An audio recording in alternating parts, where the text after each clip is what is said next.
The ballroom was filled with polite laughter and clinking glasses as I stood at the center of my 73rd birthday celebration. Friends, relatives, and our grown daughters surrounded me, smiling, applauding, celebrating a long marriage that everyone believed was built on honesty. My husband stood beside me, holding my hand a little too tightly. There was something stiff in his posture, something restless in his eyes, but after 50 years together, I had learned to ignore the small storms in his silence. Then he cleared his throat and asked for attention. His voice cut through the music, sharp and uneven. When he gestured toward the entrance, the room fell quiet. A woman stepped in, younger than me, holding the hands of two grown children. Confusion spread across the guests' faces like a slow wave. My daughters stiffened beside me, sensing danger before understanding it. Welcome to my channel. If you're watching this on Facebook, don't forget to follow the page. And if you're watching on YouTube, make sure to subscribe to the channel. If you enjoyed the story, let me know in the comments below. You can also share your thoughts from the heart in the comments, so I can create more stories based on what you love. My husband spoke again, louder now, as if volume could protect him from what he was about to say. "This is my second family," he announced. "I hid them for 30 years. Gasps echoed. Someone dropped a glass. My daughters turned toward me, horror and anger written clearly on their faces. The woman at the door looked nervous but prepared, as if she had rehearsed this moment many times. The children stared at the floor.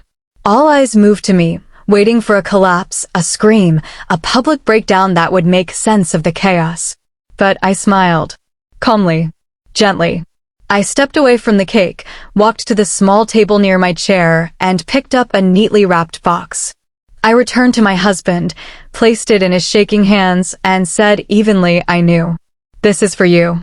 His face drained of color as he opened it, his fingers trembling so badly the paper tore unevenly.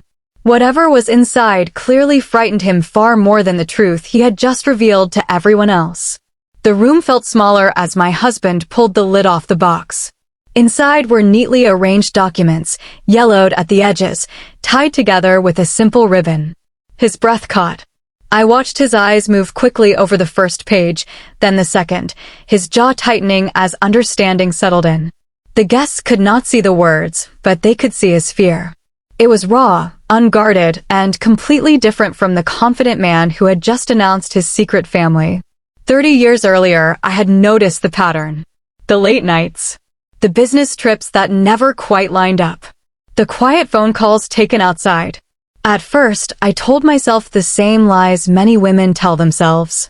Then one afternoon, a letter arrived at our house by mistake, addressed to him but delivered when he was away. It was careful, affectionate, and unmistakably intimate. That was the day my marriage changed, even though nothing outwardly seemed different. I did not confront him. Instead, I watched. I learned. I hired a private investigator, not out of revenge, but out of clarity. Over months, the truth unfolded in painful detail. Another home. Another woman. Children who shared his smile and his stubborn chin. I cried alone, quietly, then I made a decision. If he could live a double life, I could live a prepared one. I began protecting myself in ways he never imagined. Back in the ballroom, my husband tried to speak, but no sound came out. His hands shook harder as he flipped to the last page. That was when he understood the full weight of the box. The documents were legal, precise, and final. Property records. Financial statements. Copies of a revised will. Everything had been arranged years ago, slowly and carefully, with lawyers who asked no emotional questions. Our daughters stared between us, confused now, their anger mixing with disbelief. One of them stepped forward, but I gently raised my hand. This moment was not for shouting. It was for truth. I looked at the guests and spoke clearly, my voice steady, practiced by years of silence. I learned about this family a long time ago, I said. I chose not to expose it. I chose to prepare. The woman across the room shifted uneasily. This was not the victory she had expected. The children looked up now, sensing that the story they had been told was incomplete. My husband's shoulders slumped. He finally looked at me, really looked at me, as if seeing me for the first time in decades. "You knew?" he whispered. "Yes," I replied.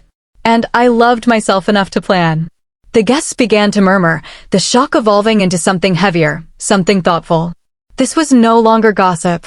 This was consequence. I told my husband to sit down. He obeyed without argument, a small, broken nod replacing the authority he once carried so easily. I explained that the box contained proof of every shared account he thought was hidden, every asset he believed was secure. Years ago, I had quietly separated my finances.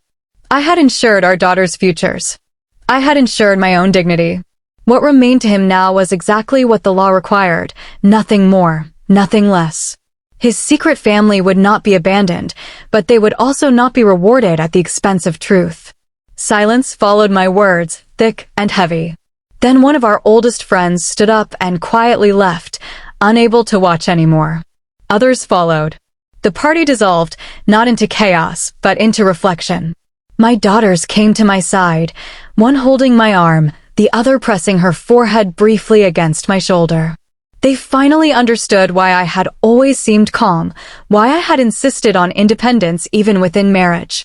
As the room emptied, my husband remained seated, staring at the papers as if they might change if he stared long enough. I felt no triumph, no joy, only relief. The kind that comes when a long-held weight is finally set down. I had carried this truth alone for 3 decades. Tonight, it no longer belonged only to me. The relief I felt did not last long. Relief is quiet, but consequences are loud, and they do not wait politely for the room to empty.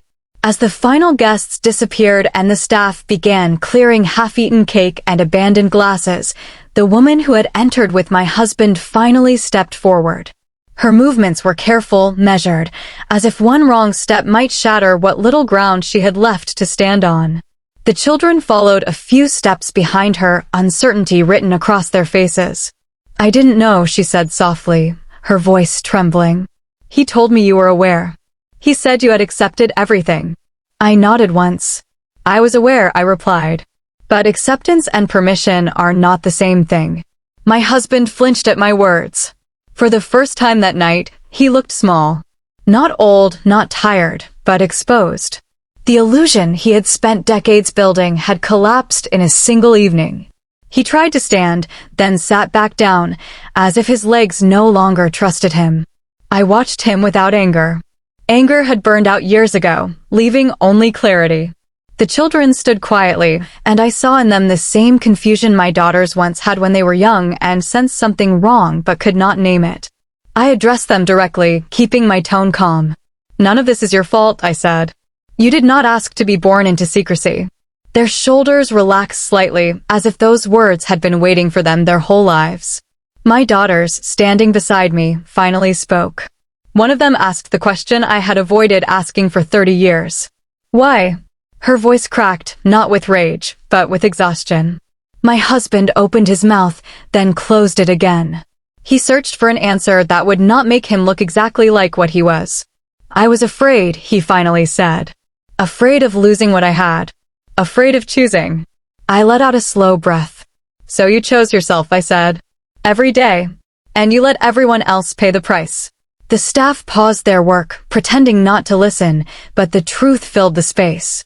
The woman wiped her eyes, realizing now that the future she had imagined was built on a lie that could not support her weight. She asked what would happen next. I told her the truth, because lies had already done enough damage. The legal arrangements would stand. Support would be provided. There would be no dramatic punishment, no public humiliation beyond what had already occurred.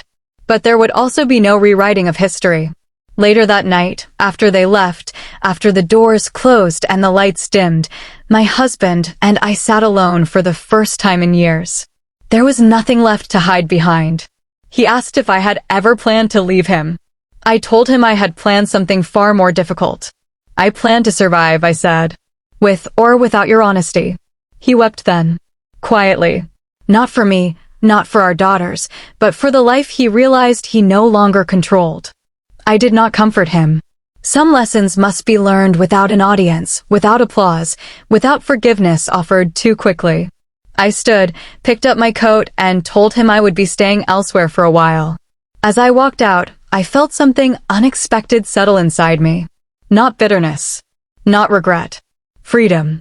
The kind that comes when the truth is finally spoken aloud and no longer has the power to poison the future. My story was no longer about betrayal. It was about endurance. And for the first time in decades, the path ahead belonged only to me. The days that followed were quieter than I expected. Silence has a sound of its own, especially after a lifetime of carefully managed noise. I stayed in a small apartment I had kept in my name for years, a place my husband never questioned because he never imagined it might one day become my refuge. Each morning, I woke without needing to explain myself to anyone. That freedom felt unfamiliar, almost unsettling, but it was real. My daughters came often. Sometimes they talked, sometimes they just sat with me, letting the truth settle into its proper shape. One afternoon, my eldest finally said what had been weighing on her. "You carried this alone for so long," she said. "Why didn't you tell us?" I looked at her and answered honestly. "Because I didn't want your childhood shaped by his choices. Children deserve safety before truth." She nodded, understanding, arriving late but firmly. Meanwhile, my husband began calling. At first, his messages were defensive, then apologetic, then desperate. I listened to none of them. When he finally came to see me, he looked older than his years, as if the lie had been the thing keeping him upright. He asked if there was any chance of repairing what he had broken. I did not answer immediately. Some questions deserve time, not comfort. I told him that reconciliation is not built on regret alone. It requires accountability, and accountability requires accepting outcomes without negotiation. I reminded him that the documents he had seen were not threats, but boundaries. For the first time in his life, he was not staring the direction of events. He was reacting to them. The second family, too, began adjusting to reality. The woman contacted me once, not to argue, but to ask how I had survived knowing what I knew. I told her the truth. I survived by choosing myself quietly, I said. Not by competing, not by exposing, but by preparing. There was a long pause before she thanked me. In that pause, I heard a future rearranging itself. Weeks passed. Public attention faded, as it always does. Scandal burns hot and fast, then disappears, leaving only those who must live with the aftermath. I found comfort in routines I had once postponed. Long walks. Books I had meant to read. Conversations that did not require me to shrink. I realized how much of my life had been spent managing someone else's deception. One evening, as the sun set through the window, my husband called again. This time, his voice was steady. He said he understood now that no explanation could undo the years he had taken from me. He said he would accept whatever distance I needed. That was the first honest thing he had said in a very long time. I did not promise him anything. Promises should only be made when they can be kept. What I did promise myself was simpler and stronger. I would not let the final chapters of my life be defined by secrecy or sacrifice. I had given enough of both. As I closed the call, I felt something settle firmly inside me. Not forgiveness, not closure, but ownership. My story was mine again. And this time, I would write it without asking for permission. Ownership changed everything. Once I accepted that my story truly belonged to me again, the fear I had carried for decades finally loosened its grip. I was no longer reacting to my husband's choices or measuring my life against his secrets. I was moving forward on my own terms, and that shift, though quiet, was powerful. The legal process began soon after. There were meetings with attorneys, calm and professional, free of drama. Everything had already been prepared years ago, which surprised many people, including my husband. He sat across the table from me during one of those meetings, listening as terms were explained, consequences outlined, and timelines set. He did not argue. He did not interrupt.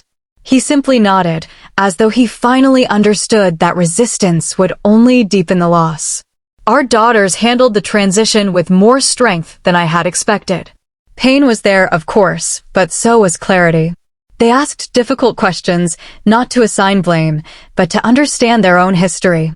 I answered honestly, without bitterness. I told them that love without respect slowly becomes silence, and silence can be more damaging than anger. They listened, learning lessons I wished I had not needed to teach.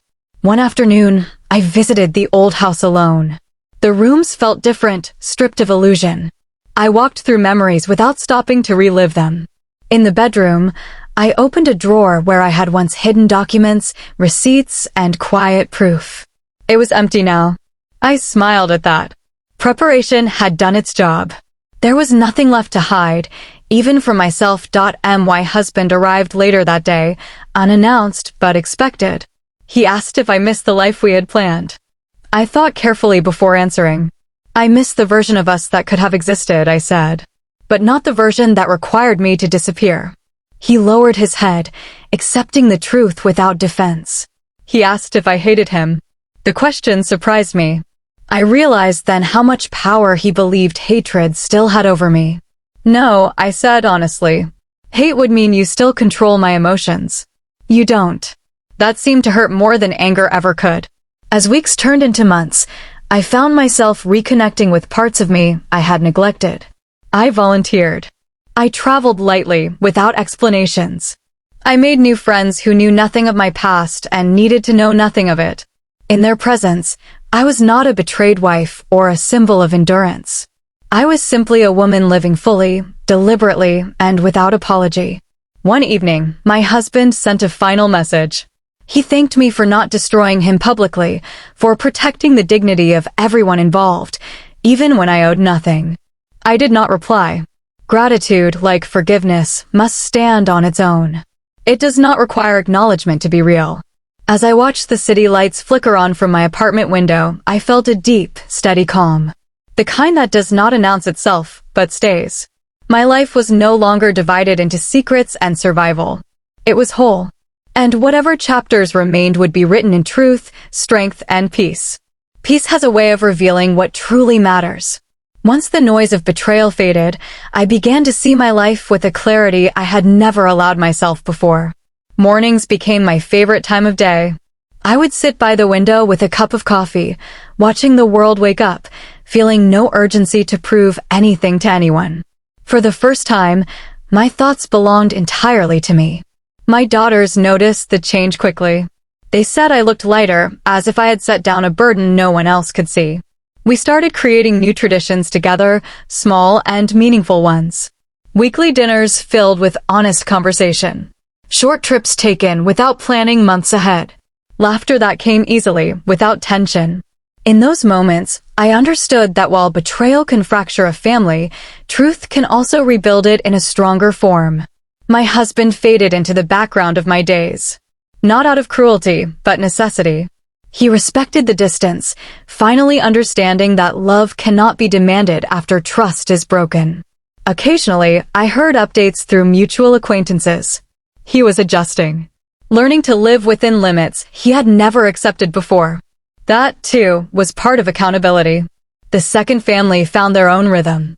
I wished them stability, not out of obligation, but because bitterness would only tether me to a past I had already released. Everyone was now responsible for their own healing. Mine no longer depended on anyone else's remorse. On my 74th birthday, I celebrated quietly. No grand party. No speeches. Just a small gathering with people who knew my story because I chose to share it, not because it was forced into the open. Someone asked me if I regretted staying silent for so many years. I answered honestly. I regret the pain, I said, but not the strength I discovered along the way. That night, as I prepared for bed, I caught my reflection in the mirror. I did not see a victim. I did not see a woman defined by betrayal. I saw someone resilient, thoughtful, and free.